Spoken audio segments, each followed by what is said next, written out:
नमस्कार, मैं भूप सिंह पूनिया। सारांश चैनल पर आपका हार्दिक अभिनंदन, स्वागत है। और अब तक आपने मेरे चैनल को सब्सक्राइब नहीं किया है तो कृपया सब्सक्राइब कर दीजिए, लाइक कर दीजिए और शेयर कर दीजिए और इसको देखते रहिए। धन्यवाद। आज मैं व्याकरण पाठ में थोड़ा आगे बढ़ रहा हूँ। संज्ञा के बाद सर्वनाम। आज मैं सर्वनाम पर चर्चा करूँगा। आशा है आपको ये वीडियो पसंद आएगा। छोटे बच्चों के लिए फ़िलहाल मेरा व्यू है, मैं छोटे बच्चों के लिए बना रहा हूँ और बड़े बच्चे भी इसको देखें तो उनकी भी कन्फ्यूजिंग दूर होगी। बहुत सारी बातें सीखने को मिलेगी, बहुत सारी बातें दोहराई करने को मिलेगी। और आगे कंपटीशन में जब आप प्रश्न अटेंड करोगे तो ये छोटी छोटी बातें आपको उपयोगी साबित होंगी। धन्यवाद।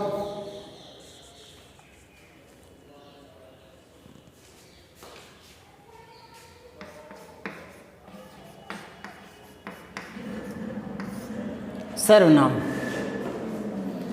थोड़ा सा ध्यान देखिए। अगर आपने मुझसे संज्ञा सीखी है तो मैं फिर कहता हूँ, परिभाषाओं में कैद मत होइए, उदाहरणों को रटिए मत। फिर आपको एक बार दोहराता हूँ। एक बार जब मैं बच्चों से संज्ञा की परिभाषा पूछ रहा था तो बच्चा खड़ा होकर बता रहा, किसी व्यक्ति, वस्तु, स्थान, गुण, जाति, भाव आदि के नाम को संज्ञा कहते हैं, जैसे रमेश, जयपुर आदि।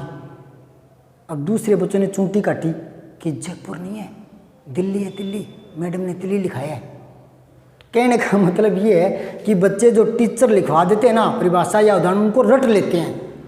तो मैं टीचर से कहता हूँ कि उनको ऐसा कुछ मत दो कि वो रटें, थोड़ा सा उनकी समझ बढ़ाओ, है ना। अब वो दिल्ली लिखा हुआ तो बोल गया बच्चा, तो उसने दिल्ली उदाहरण लिखाया होगा उसके टीचर ने, और दूसरे बच्चे का जयपुर लिखाया होगा किसी मैडम ने परिभाषा में, तो वो कह रहा जयपुर नहीं, दिल्ली है, दिल्ली। हद हो गई। तो बच्चों की समझ बढ़ाइए, यही मैं कह रहा हूँ, आप थोड़ा समझ बढ़ा लीजिए, ठीक है। और कंपटीशन के लेवल की बातें आपको बाद में मैटर और देते रहेंगे, वो तो गाइडों में मिल जाएगा आपको। मैटर बहुत सारे मिल जाएंगे, शब्द बहुत सारे मिल जाएंगे। और मुझसे भी आप मेरे चैनल पर पूछ सकते हैं। कोई भी बच्चा कुछ पूछना चाहे तो कमेंट करके पूछ सकता है। आपके सवालों का उत्तर देने का प्रयास करूँगा मैं। धन्यवाद। देखिए आप, सर्वनाम। सर्वनाम, मैं यहाँ ऐसा कर दूं तो चलेगा क्या? कल मैंने संज्ञा में बताया था कि नाम को संज्ञा कहते हैं, तो ये है सर्व संज्ञा, ठीक है। छोटे बच्चों को बता रहा हूँ मैं। जैसे प्रधानमंत्री होता है ना, फिर उप प्रधानमंत्री क्या होता है? जब प्रधानमंत्री विदेशी दौरे पर हो, या प्रधानमंत्री मतलब कुछ बीमार हो, या प्रधानमंत्री नहीं हो, या तो उप प्रधानमंत्री काम संभाल लेता है ना। जैसे प्रधानाचार्य नहीं हो तो उप प्रधानाचार्य काम संभालता है ना। जैसे मंत्री नहीं हो तो उप मंत्री काम कर लेता है ना। तो वैसे ही जब संज्ञा नहीं हो तो सर्वनाम काम कर लेगा। समझ आई बात? सर्वनाम, सर्व संज्ञा। जो संज्ञा के जगह वो सर्व संज्ञा, जो नाम की जगह आएगा ना, नाम की जगह, वो सर्वनाम होगा।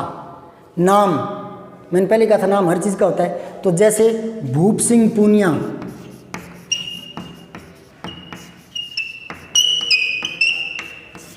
ये मेरा नाम है, और नाम को क्या कहा था? संज्ञा।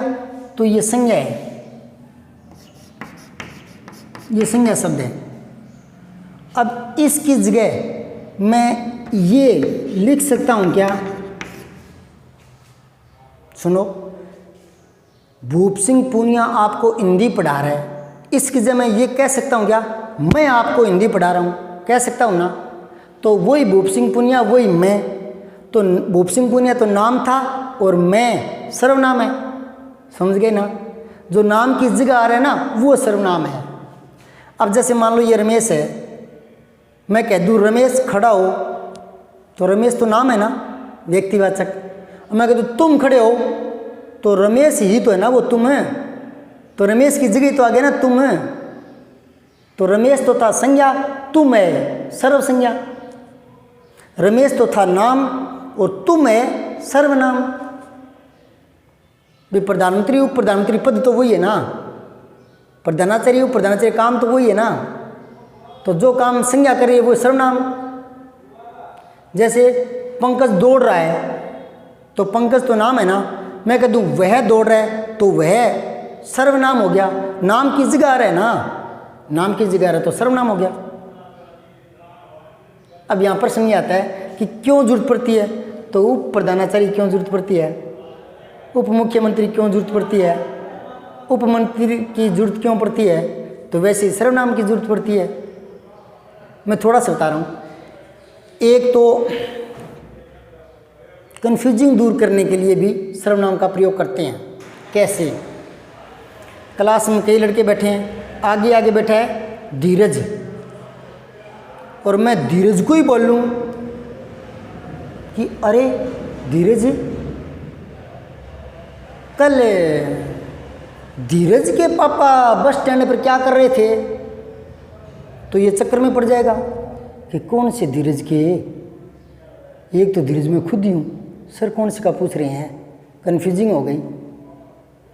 मान लो ये रमेश है, मैं कहूँ कल रमेश के पापा वहाँ क्यों गए थे, अब ये कहेगा रमेश के पापा, एक तो रमेश मैं ही हूँ, किसका पूछ रहे हैं, तो मुझे यूँ नहीं, रमेश को ही मुझे यूँ नहीं कहना चाहिए कि रमेश के पापा वहाँ क्यों गए थे, मुझे रमेश को ये कहना चाहिए था कि तुम्हारे पापा वहाँ क्या कर रहे थे, तो रमेश की जगह मैंने तुम्हारे शब्द का प्रयोग कर लिया ना, और यही करना चाहिए ना। चलो इससे नहीं समझे तो उसी से वापस समझो।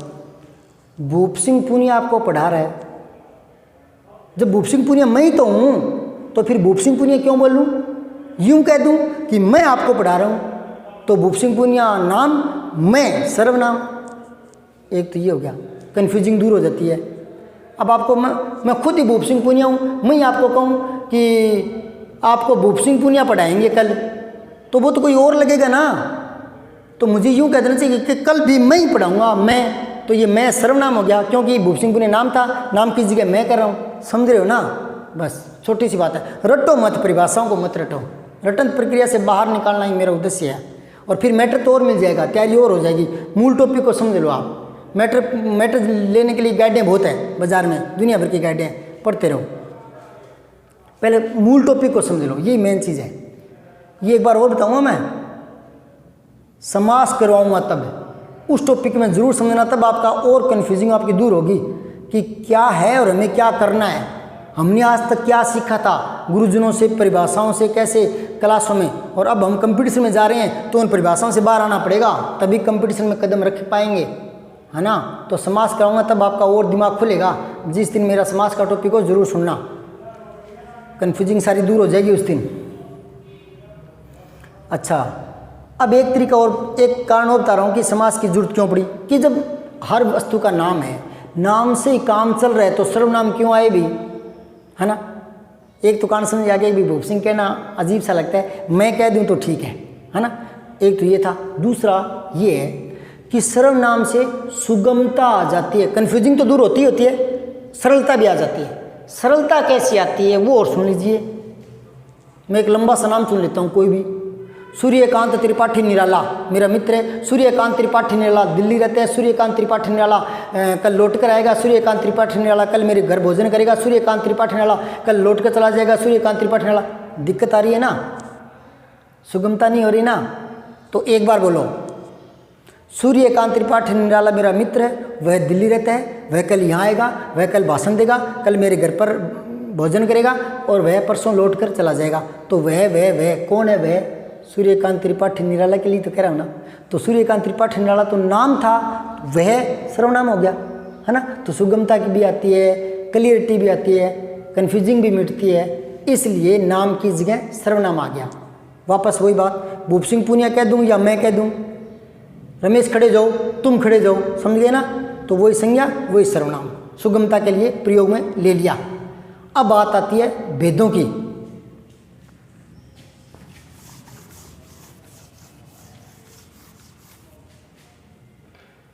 सर्वनाम के 6 भेद होते हैं।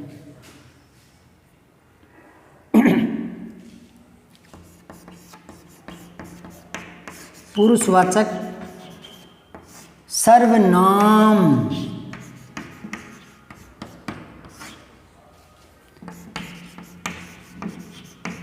निश्चयवाचक सर्वसंज्ञा,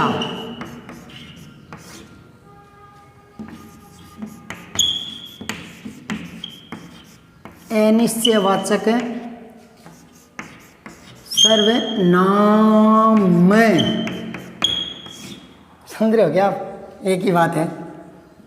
पुरुषवाचक, निश्चयवाचक, अनिश्चयवाचक, संबंधवाचक, प्रश्नवाचक, ठीक है।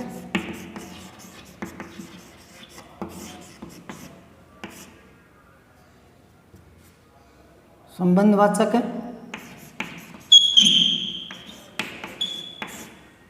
और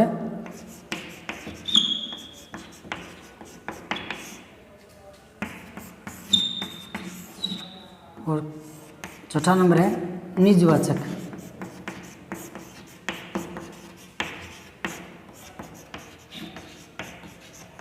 सर्वनाम सर्वसंज्ञा एक ही बात है, ठीक है।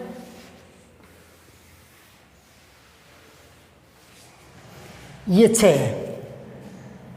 कई बार बच्चे घबरा जाते हैं कि 3 तो संज्ञा याद करी, 6 ये याद करेंगे, फिर आप कह दोगे विशेषण और 4 प्रकार के होते हैं, फिर क्रिया 2 प्रकार की होती है, सब याद हो जाएंगे। मैं याद करवा दूंगा, 6 के 6 अभी याद हो जाएंगे।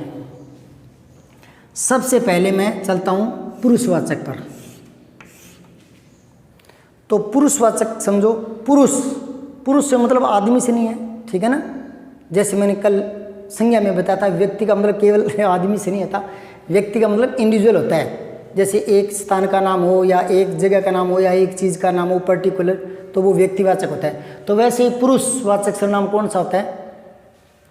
पुरुष जो है वो 3 प्रकार के होते हैं, 3 ही संस्कृति में होते हैं, अंग्रेजी में भी 3 ही, first person, second person, third person.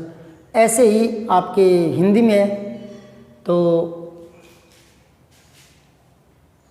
3 प्रकार के पुरुष। कैसे समझाऊं? वक्ता, श्रोता और अन्य। यानी एक तो बोलने वाला मैं, एक सुनने वाला तुम, एक जो नहीं सुन पा रहे बच गए शेष अन्य, तो 3 हो गए। मैं, तुम और वह, 3 पुरुष हैं।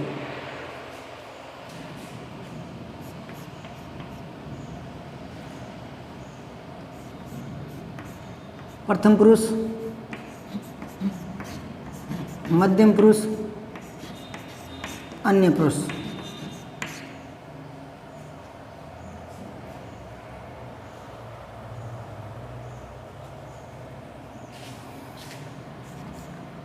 वक्ता, श्रोता और अन्य, यानी बोलने वाला, सुनने वाला और अन्य। तो मैं, तुम और वह। यहाँ भूप सिंह पूनिया कहूँ तो मैं हो गया उसकी जगह, रमेश कहूँ उसकी जगह तुम हो गया, और मैं कहूँ पंकज दौड़ है, मैं कह दूँ वह दौड़ है, तो ये तीनों क्या हो गए? पुरुषवाचक, मैं, तुम और वह। प्रथम पुरुष, मध्यम पुरुष, अन्य, ठीक है।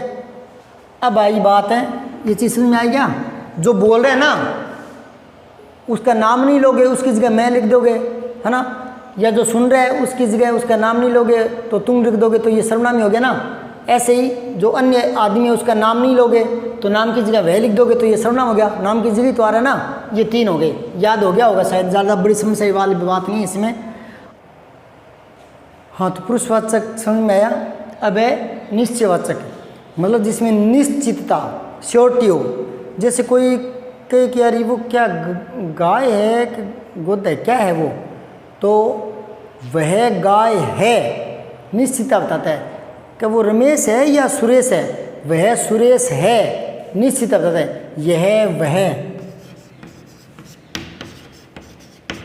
वह पंखा है, यह मेज है, तो यह वह निश्चितता बताता है। अब है अनिश्चयवाचक।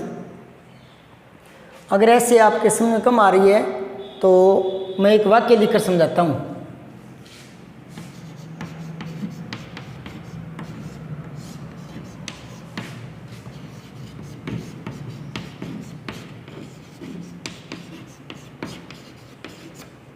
दरवाजे पर धीरज आया है, दिख रहा है क्या? तो धीरज नाम है मतलब संज्ञा है। अब अगर इसकी जगह मैं कोई शब्द रखूँगा तो क्या होगा? कई बच्चे कहते हैं हमें क्या पता क्या होगा। हमें क्या पता आप क्या लिखोगे, क्योंकि वो उसी वे में सुनते हैं। पहला नहीं सुना, गौर नहीं किया उसने क्लास में, क्यों कई बच्चे तरह तरह के, कई तो सुनते सुनते सो जाते हैं, है ना, और कई कई ध्यान नहीं देते, कई बार एक दूसरे चुनटी काटते हैं, उसमें समझ में नहीं आता और बाद में वैसे समझ में नहीं आता। तो अलर्ट रहना पड़ता है, सजग रहना पड़ता है। दरवाजे पर धीरज आया है, तो धीरज जो शब्द है वो नाम है। इसकी जगह मैं कुछ लिखूंगा तो वो क्या होगा? होशियार बच्चा झट से बोलेगा कि वो सर्वनाम होगा, क्योंकि वो सीखता है ना इतनी देर से कि संज्ञा के स्थान पर जो काम आते हैं वही तो सर्वनाम होते हैं ना। भी जैसे मैंने पहले बताया था, राष्ट्रपति की जगह जो काम करेगा वो उपराष्ट्रपति होगा ना, प्रधानमंत्री की जगह काम करेगा वो उप प्रधानमंत्री होगा ना। तो वैसे ही ये नाम है, नाम की जगह जो आएगा तो वो सर्वनाम होगा। तो मैंने यहाँ लिख दिया दरवाजे पर वह आया है, दरवाजे पर वह आया है, तो वह सर्वनाम है। कौन सा? पुरुषवाचक, है ना। अब मैं लिख दूं दरवाजे पर कौन आया है, दरवाजे पर धीरज आया है, दरवाजे पर पंकज आया है, दरवाजे पर मामा जी आए हैं। उनकी जगह अगर मैं ये शब्द लिख दूं दरवाजे पर कौन आया है, तो नाम की जगह ही आ रहा था, तो ये है तो सर्वनाम ना। अब कौन सा है यहां से ढूंढ लो, कौन प्रश्नवाचक है। समझ में आ रहा क्या? चलो यहां मैं लिख दूं दरवाजे पर लोकेश आया है। अब मैं कौन, दरवाजे पर कौन आया है, तो कौन हो गया ना। अब एक और उदाहरण देखो, या इसी में ले लो। चलो अगर मैं लिखूं दरवाजे पर रमेश आया है, और मैं रमेश की जगह लिख दूं दरवाजे पर कोई आया है, कोई आया है, तो रमेश की जगह ही लिखा ना मैंने, तो रमेश नाम था तो ये सर्वनाम हो गया। अब ये कौन सा सर्वनाम है? कोई, कोई आया है, अनिश्चयवाचक, तो यहाँ आ गया कोई। एक और से देखो,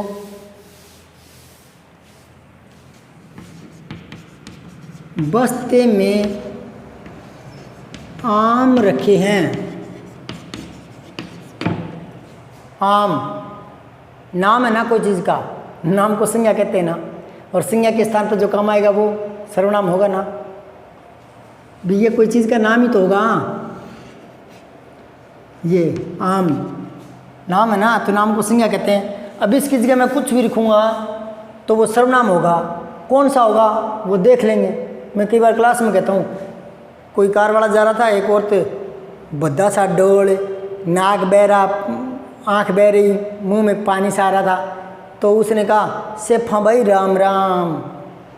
तो वो सर पर गठर था, तो उसने सोचा अरे इसने मेरे को पहचान लिया, चलो ठीक है कोई जान पहचान का होगा, साथ बैठा कर ले जाएगा। तो वो पास आकर मारवाड़ी में, अरे भैया तू क्या ओळखी रे? वो कहा भाई मैं की को नहीं ओळखी, तेरा डोल देख लियो, सेफा भाई राम राम जद बोलियो तो डोल, समझ गया नहीं मारवाड़ी में। तो बात यह है कि बस्ते में आम रखे हैं। अब आम की जगह में कुछ भी होगा, कुछ भी लिखूंगा, वो सर्वनाम तो पक्का होगा ना। कौन सा होगा? तो डोल देख लेना, पता लग जाएगा कौन सा है। अब मैं रख रहा हूँ बस्ते में क्या रखे हैं, क्या रखा है, तो क्या डोल देख लो, मैंने पहचान लो इसको। कौन सा होना चाहिए? पुरुषवाचक, निश्चयवाचक, प्रश्नवाचक। कौन क्या, तो कौन क्या प्रश्नवाचक हो गया ना।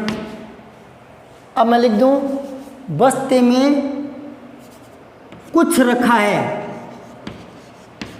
अब ये निश्चित नहीं है ना, कुछ रखा है कुछ, तो इसके हिसाब से इसका देख लो, डोल देख लो, तो कुछ रखा है, तो अनिश्चयवाचक। समझ आ रहा है ना? 4 वेद याद हो गए होंगे। आप कह रहे थे 6 कैसे याद करें, रटना नहीं है, ये 4 तो हो गए ना याद है। अब इसको याद करवा रहा हूँ। जैसे अगर मैं कहूँ रमेश पढ़ेगा, रमेश पास होगा, पास होगा। सीधी सी बात है, रमेश पढ़ेगा रमेश पास होगा। ये कौन सा सूत्र है कि रमेश पढ़ेगा पंकज पास होगा? चलो ये तो मजाक की बात थी। अब मैं कह रहा हूँ रमेश पढ़ेगा रमेश पास होगा, तो रमेश नाम है ना, इसकी जगह कुछ भी रखूँगा तो क्या होगा? वो सर्वनाम। कौन सा होगा वो देख लेंगे ना, शक्ल देख लेंगे ना। तो मैं लिख देता हूँ जो पढ़ेगा सो पास होगा। रमेश पढ़ेगा रमेश पास होगा, जो पढ़ेगा सो पास होगा। तो जो सो है ना, जो सो ये सर्वनाम बन गए क्योंकि संज्ञा के स्थान पर आए थे। ऐसे ही और देख लो, रमेश की लाठी रमेश की भैंस, रामस्वरूप की लाठी रामस्वरूप की भैंस। तो मैं कह दूं जिसकी लाठी उसकी भैंस, तो रामस्वरूप की जगह जिसकी उसकी आ गया ना, तो संज्ञा के स्थान पर आते हैं ना वो सर्वनाम होते हैं। तो जिसकी, जो, जिसे, जिसकी है ना, जिसकी उसकी, ये सर्वनाम हो गया। कौन सा? संबंध। क्योंकि वो संबंध बता रहा है ना कि जो पढ़ेगा सो पास होगा, तो पास होने का संबंध किसी है? जो पढ़ रहा है ना। तो ये संबंधवाचक है, जो, जिसकी उसकी, है ना। अब रहेगी बात एक है निजवाचक। अपने बोलते नहीं ये मेरा निजी मामला है तो बीच में मत पढ़ो। खुद के लिए, खुद के लिए आता है ना निज, स्वयं, खुद। तो ये शब्द निजवाचक में आ जाते हैं। स्वयं, उर्दू में बोलो तो खुद, स्वयं शब्द आ गया ना, स्वयं, खुद, ये। अब एक वाक्य है, यह काम मैं स्वयं कर लूँगा, स्वयं मैं कर लूँगा। कि तुम जाओ ये काम मैं खुद कर लूँगा, स्वयं कर लूँगा। अब मेरी बात सुनो, ये मैं, ये तो पुरुषवाचक सर्वनाम है ना। अब स्वयं क्या है? ये है तो सर्वनाम, कौन सा है वो आप बताओ। अब आगे हमें क्या बता, तो एक बार छांटो, स्वयं क्या है? पुरुषवाचक में तो आ नहीं सकता, पुरुषवाचक तो ये आया हुआ है ना, तो इसके साथ ये दो पुरुषवाचक थोड़ी है। अब निश्चयवाचक यह वह, अनिश्चयवाचक कोई कुछ, प्रश्नवाचक कौन क्या, संबंधवाचक जो सो, तो निजवाचक एक ही बच गया, निजवाचक है ये, क्योंकि संबंध तो हो नहीं सकता। प्रश्नवाचक कौन क्या में आ नहीं सकता, अनिश्चयवाचक में आ नहीं सकता, तो ये स्वयं क्या है? निजवाचक है। ऐसे छांट लेना। अब आपके थोड़ा कन्फ्यूजिंग हो रही होगी कि एक तो वह ये आ गया, एक वह ये आ गया, हमें कैसे पता लगे कि ये वह पुरुषवाचक है और ये वह निश्चयवाचक है? कैसे पता लगे? रंग कर देते हैं, जो लाल रंग में लिखा है वो पुरुषवाचक हो जाएगा, जो नीले रंग में लिखा हुआ है वो निश्चयवाचक हो जाएगा, है ना। लेकिन नहीं, रंग करने की जरूरत नहीं है, क्योंकि पेपर में जब आता है तो ब्लैक से ही प्रिंटेड होता है, छपा होता है ना। अभी एक वह और आएगा, तो इन वह की समस्या कन्फ्यूजिंग दूर करेंगे अगले वीडियो में। देखते रहिए, सब्सक्राइब करें, लाइक करें और शेयर करें। अगर पसंद आया है मेरा समझाने का तरीका, छोटे बच्चे बिल्कुल उनका लाभ उठाएंगे, और जब वही छोटे बच्चे इनको सीख जाएंगे, वास्तविक इनकी परिभाषा से बाहर आकर के इनकी वास्तविकता को जान लेंगे, उसके बाद थोड़ा और मैटर को बढ़ाएंगे, कंपटीशन लेवल तक इसके अंदर मैटर जोड़ेंगे। और देख क्या रहे हो भाई, रिक्वेस्ट की थी ना, सब्सक्राइब कर लीजिए, कर लो यार। धन्यवाद, थैंक यू।